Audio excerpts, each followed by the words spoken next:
Hey, I'm Kathy Sanderson. I am an inner child healer and spiritual therapist.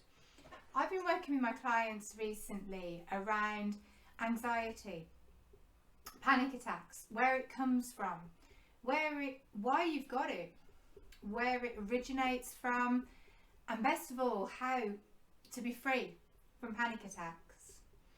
So, it sounds a really strange thing to say because, oh my God, you don't want a panic attack. It makes you feel awful. You can't trust yourself to go anywhere. You can't rely on anything going well. You've always got that fear in the back of your mind that something's going to happen. So why would you have that? But everything that we have, everything in our reality, everything in our body, any conditions that we carry are serving us in one way or another. So one of the important things that I look at with my clients is to find out how this condition is serving them and to help them understand how it's serving them. So if you're having panic attacks, it's serving you in some respect. So working with my clients, I've come to realize that obviously it's all in childhood, isn't it? I'm an inner child healer. So if you are used to feeling uncomfortable, worrying about what's going to happen, not being able to trust yourself, not being able to trust what's going to happen, needing to feel safe, if that's how you grew up because you had narcissistic parents, say you had a narcissistic mum who wasn't horrible all the time. You know, sometimes she'd be nice, but it wasn't constant. So how would you know how she was going to react? You could go to her one day with a problem and she could be really kind and she could sit down with you and help you figure it out. But the next day you go to her with something and she could really bite your head off. And you're left there and you're like, but Mummy didn't do that yesterday. And you're like, what have I done wrong? Have I upset Mummy? Or maybe I didn't do this. Maybe I didn't do that. Maybe it's all my fault. Because as children, we don't understand that other people have other issues and lots of stuff that they're dealing with. To us, what happens to us is because of us. We're so egocentric as children. Up until about the age of 10, we think that everything that we do, and probably into our teenage years to be honest, everything that we do is because of us. Anything that happens to us, any way that somebody treats us or talks to us or is mean to us or things go wrong, it's all our fault. You know, Dad left, it's my fault. I didn't tidy my room.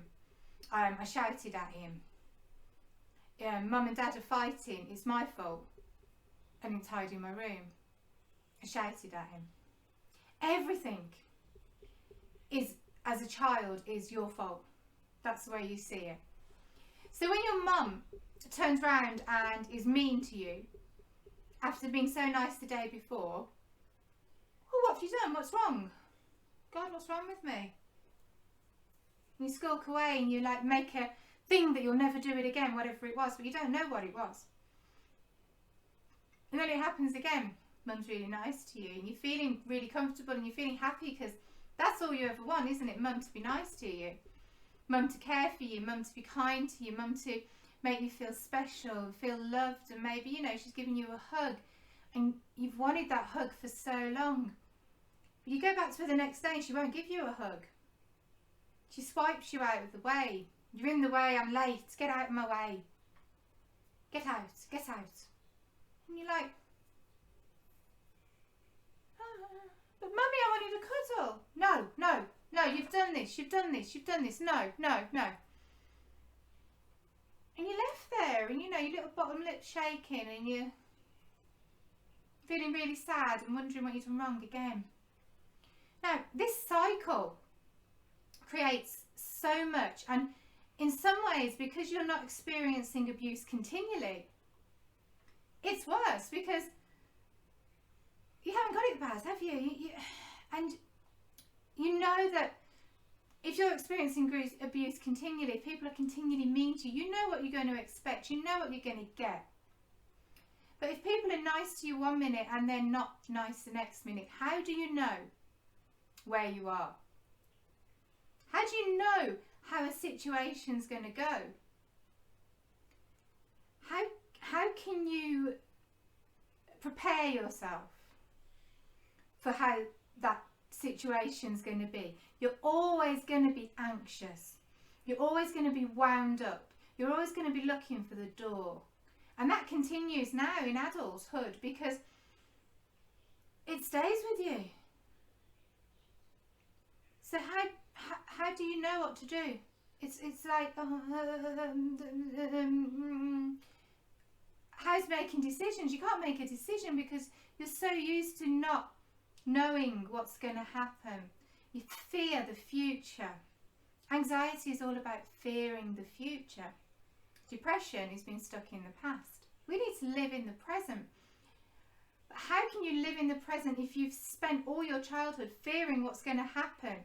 Fearful of going and talking to your mum. Fearful of how she's going to react to any situation. Not knowing the norm. How do you know how any situation is ever going to go? And that's how your anxiety builds in you, in your body. You're constantly looking for ways to keep you safe. And the way that you keep yourself safe is by remembering all these things that happen so they don't happen again. But then you get stuck in that cycle. I've never been able to let go. And what if you're no longer in that situation and you've met nice people. People are nice to you. You've got a nice partner. You've got nice friends. And they're not turning on you and they're not flipping on you.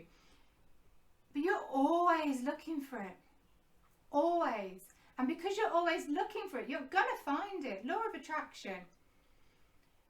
So how do you've got to move forward, but how do you?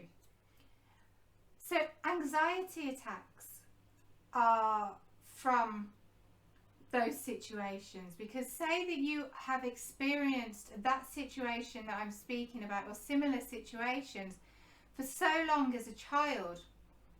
That's how your body is used to feeling. That's how it thinks is normal. It's its comfort zone. It's not very comfortable at all, but it's how it knows it feels.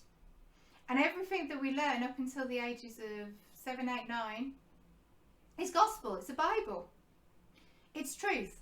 How people talk to us, how people treat us, what we see, what we hear. That's what we believe is true. So if our body got used to feeling that anxiety, that fear in the pit of their stomach, if that's how you're used to feeling and then you suddenly move out of the situation, things change, then how do you return back to your comfort zone? Well, an anxiety attack will do that, won't it? It will, if you are having some fun, if you are feeling calm, if you are out and feeling really good, an anxiety attack comes along, you feel vulnerable, you feel scared, you feel humiliated, you won't be trusted yourself to go out again for a while because it might happen again. And all of those feelings of childhood come back to you. All of those feelings of never feeling safe, of not being able to trust anybody, of being abandoned, of being left. All of those feelings come back in that one moment, wham. And you're back to square one. But you've learned so much. So you sort of like shake it off after a few days and fear goes and life goes back to normal. And, not bothered really. But then you're out having fun or just talking to friends. Happens again. Out of the blue, no idea, no common triggers, nothing like that. And you just feel like they're never ever going to end. They're never ever going to leave. You're going to be trapped with these forever, just like you felt like you were trapped with your mum. How could you ever escape it? And you did. But now this is here because you need to feel the same way as you did as a child, because that's what your body believes is your comfort zone. So how do you break it? How do you stop this? And that's how, with your inner child, you heal your inner child. Because healing your inner child allows that child to know that they are safe, to know that they have somebody who cares about them, somebody who values them, who wants to talk to them, who cares about them, who treats them kindly and always wants to be there for them, always shows up for them and looks out for them. So when you've experienced that as a child, you've got no reason for this anxiety attack. You've got no reason for this to create that feelings in your body, because those feelings no longer exist. Very powerful work, and it's very woo. You know, time, we're taught, is a line, but time is a circle, and all time is going on at this very moment in time. Time only exists on this planet. So when you heal yourself as a child, you don't have those feelings. So if you don't have those feelings and those feelings don't exist, you don't carry them in your energy. And if you don't carry them in your energy, your body isn't still craving for that energy because it doesn't experience it anymore.